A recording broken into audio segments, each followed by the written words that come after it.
Sən alma satdığın yer vətəndaşın yoludur, sənin yolun deyil, bağlama. Bu günlərdə Sumqayıtda küçə ticarətinə qarşı reyd zamanı çəkilən görüntü sosial şəbəkələrdə sürətlə yayıldı. Xüsusən həmin o görüntüdə icra məmurunun davranışı və danışıq tərzi xeyli müzakirə olundu. Bəs sizə bu nə qədər sizə deyəcək? Bu səki piyadalar üçün nəzərdə tutulur, vətəndaşlar üçün. Hara aparırsan? Vətəndaşın piyada səkisini satırsansa, bu sənin deyil. Bu sənin deyil.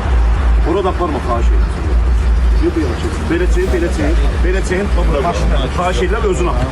Özün belə qoy, özün apar. Zəhmət olsa özün apar. Apar qaldı qoy, kömək edin ona. Bu video görüntüdəki bir məqam barədə sonra danışacağım. İndi isə Sumqayıtda kiçik bir müşahidə aparaq, görək ki, ümumiyyətlə bu şəhərdə küçə ticarəti var, yoxsa yoxdur?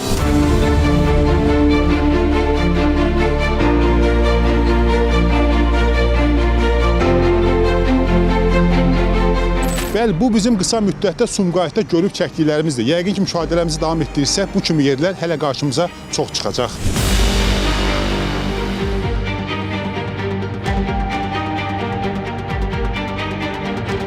Məlum məsələdir ki, piyadanın yolunda səkisində nəsə satmaq, ümumiyyətlə küçə ticarətlə məşğul olmaq, nəinki Sumqayıtda, ümumiyyətlə hər yerdə qadağandır, olmaz. Bəs vətəndaşa məxsus məhsulu götürüb müsadirə etmək və bu mal artıq sənin deyil demək, olarmı? Vətəndaşın piyada səkisini satırsansa, bu sənin deyil. Bu sənin deyil.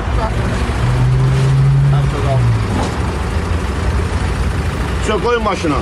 İnzibati Xətalar Qanunvericiliyinin 454-cü maddəsinə əsasən qanunsuz küçə ticarəti, yəni müvafiq icra hakimiyyəti orqanı tərəfindən müəyyən edilməmiş yerlərdə malların satılmasına və ya işlərin xidmətlərin göstərilməsinə görə 80 manat məbləğində cərimə nəzərdə tutulmuşdur. Lakin qeyd etmək lazımdır ki, İnzibati Xətalar Qanunvericiliyinin 26.2-ci maddəsində göstərilir ki, inzibati xətanın törədilməsində alət və ya inzibati xətanın bilavasitə obyekti olmuş predmetin müsadirəsi yalnız hakim tərəfindən tətbiq olunur. Qeyd olunan məsələdə də həmin bu meyvələr birbaşa inzibati xətanın obyektidir və onun müsadirəsi yalnız məhkəmədə hakim tərəfindən tətbiq oluna bilər.